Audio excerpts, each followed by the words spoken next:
This video is Access 2019, Module 1, Part 1. We're going to begin by creating a database in Microsoft Access. And this particular video will talk about creating a table in Datasheet View. So to begin the Access software, you can choose the button down here on your bottom toolbar. Or if there isn't a button there, if it's not locked in place, you can, or pinned to that toolbar, you can click the Start button and locate Access on your list of programs. It may be located in different places. There could be a folder for all of the Microsoft tools or some other folder that is created using Office software or something of that nature. So just locate your Access button and you can start the program. Once it is started, if you want to pin it down here to the toolbar, if you do a right click on it, you can pin it to your taskbar, and then the next time you go to begin Access, it will be listed down here. We're going to start today by creating a brand new database. So we're going to choose to the blank database option.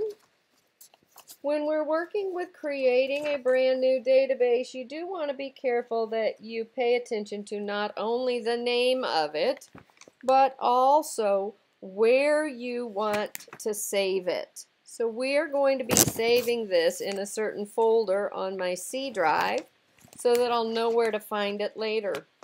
So if you need to change the default of where this is going to save, you're going to click this Browse Envelope picture, and you're going to come over here and choose the folders and drive where you're saving the information.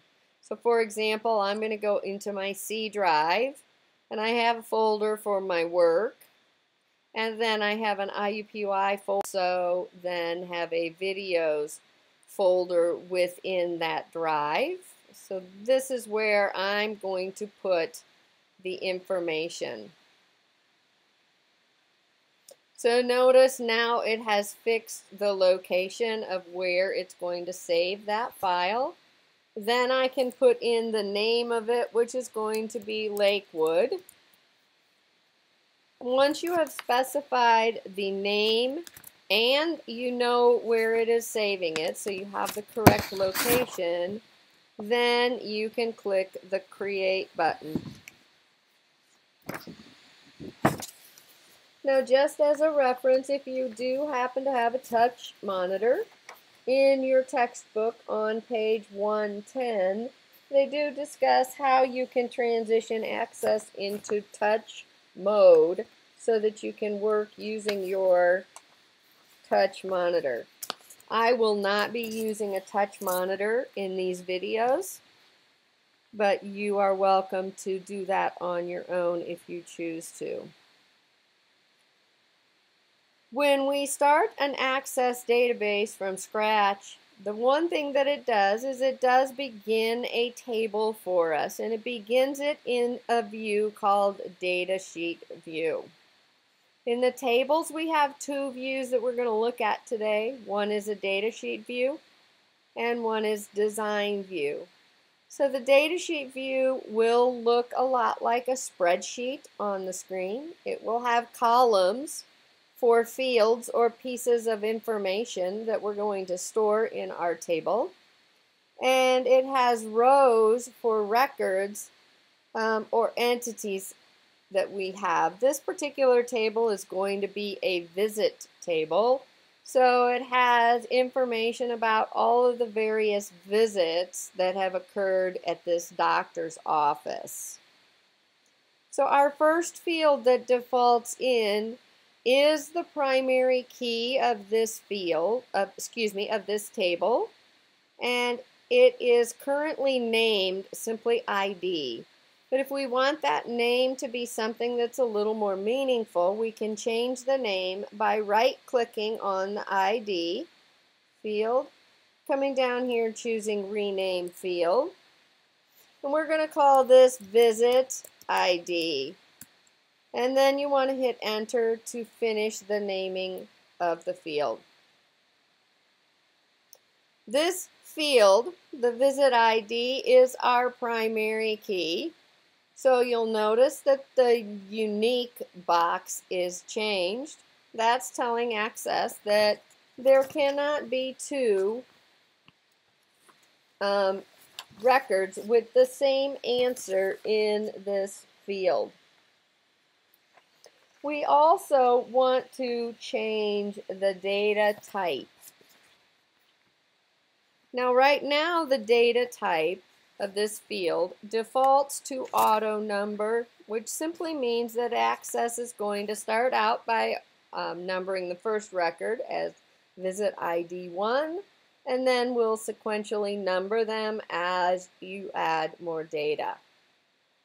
If you have auto number as the data type, you cannot type any information into this field. It will automatically be placed there for you.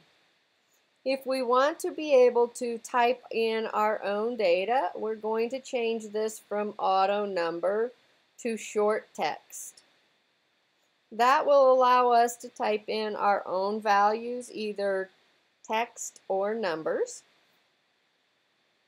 And so that completes the first field. So now we're ready to add additional fields into our database.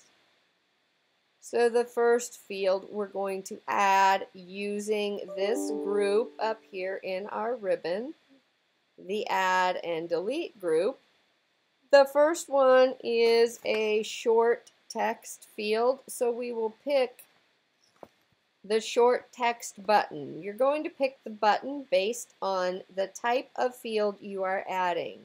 So if we're adding short text, we will click that short text button, and then it's ready for us to give it a name. So the name of this field is patient ID. We will type that in, patient ID, and again hit enter. You'll notice that some of these field names we're not using spaces.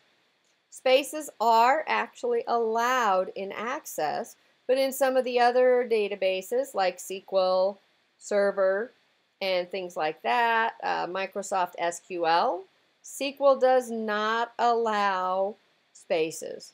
So if you think you may have to convert your database from Access into another one in the future, a larger database such as Microsoft SQL, you may choose to set your database up with no spaces to make that conversion easier. So even though Access does allow spaces in its field names, oftentimes you don't see them. On your homework and your exams, just make sure that you match the instructions exactly. So if they give you a field name with spaces in it, put the spaces in there. If they give you one without, make sure you don't include those. All right, the next type of field we're going to add is a date field. So again, we come up to this add and delete group. We locate the field for that type of, the button for that type of field, which is a date and time. And we click on that button. It allows us to add a field that we're going to name visit date. So anytime you type in the field name, visit date, always make sure you hit enter when you finish typing so that you complete the adding of that field. The other way to add fields is using this drop-down list. If you don't see the drop-down list, you just click on click to add and it will give you the drop-down. We click on the type of field it is. This one is going to be a short text, so we'll click short text. And we'll give it a name of reason. And again, hit enter after you have typed in the name. The last field that we're going to add at this point is a yes or no field. This is going to be a checkbox field. It allows us to check the box if the answer is yes and leave the box blank if the answer is no. We're going to call this field walk in. And again, hit enter when we are finished.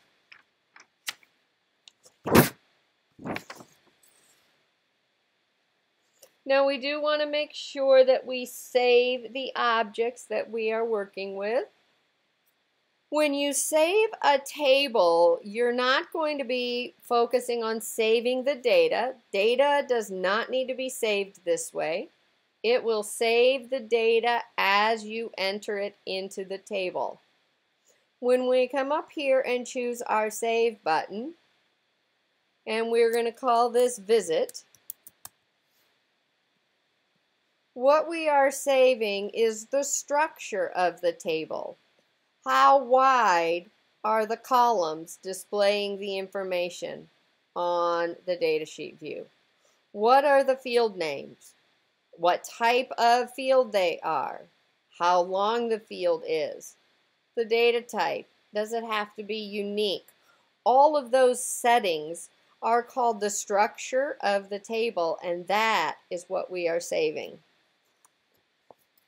When we get ready to close an object, you want to make sure you're clicking the X on the Object tab, not the large X up here at the top. If you click the large X, you are closing the entire database. Your database eventually will consist of multiple objects. You typically will have more than one table. You may have queries, you may have forms, you may have reports. And when you close the database, all of that is together and is being closed.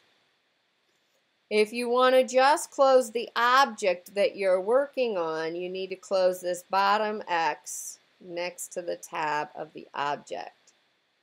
The database remains open and you're ready to start another object or work with a different object. Another thing I want to show you is should you accidentally click this caret over here on the ribbon, it will close your ribbon. So in order to get that back so that you can see the ribbon, click on one of the tabs and then come over here and pin it down again using the pin. You can also close this object pane temporarily if you need to have more room on the screen for viewing something. So you can hit the double arrow that closes it to the left. And if you want to reopen it, you just do the right double arrow and it reopens. So that is a couple of quick tips on navigating within Microsoft Access.